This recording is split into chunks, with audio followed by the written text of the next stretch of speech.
Sono nato qui in paese di Grosseto e chi di da gioventù se non è che mi pare che era amorosi, c'era amore di semplicità, c'era amore d'amicizia, giocavamo di nuda, giocavamo in connuda e era amorosi, mi pare in tutti i casi.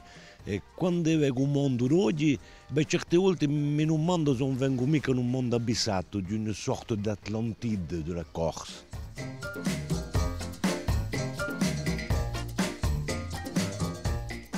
Penso che tutte le generazioni sono le stesse, ci piace, ci rammentiamo con piacere in uscita da 10 a 20 anni. Sti tempi non avevamo a casa in capo, come si dice in lingua corsa. Non abbiamo mica pensieri, non pensiamo a giocare, non pensiamo a fare bestialità certe volte. E voilà, stanno qui anzitutto.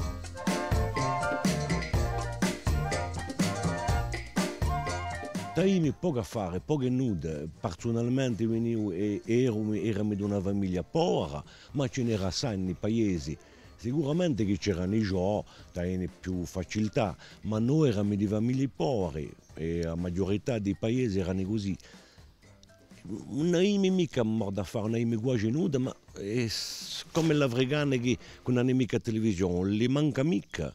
Penso che ogni generazione sta maniera di vera, di dire, di pensare che era meglio innanzi. Ma è verità che veramente ci rammentiamo di un'epoca, non c'era nulla, non c'era mica televisione, non c'era mica telefono, c'era poco vetture. Giocavamo qui a strada nazionale a ballò e giocavamo una mezz'ora, tre quarti d'ora, innanzi che da passare su una vettura. Infatti, come la giudita innanzi, in poche parole, veniamo in un mondo che non esiste più.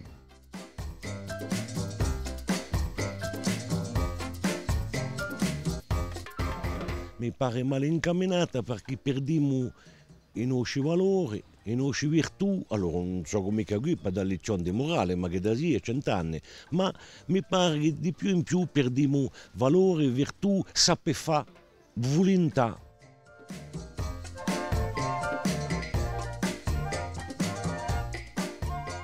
Un messaggio alla gioventù: provate, fate, travagliate. Mi vengono queste parole di Paoli. Corri in fronte strada dritta. Mantenga anzitutto l'uso della lingua corsa. La lingua corsa, parla corso. Capisci, c'è bisogno di capire ciò che noi siamo, ciò che noi vogliamo diventare. E per conto mio non voglio mica che noi diventassimo ciò che noi verremo un altro.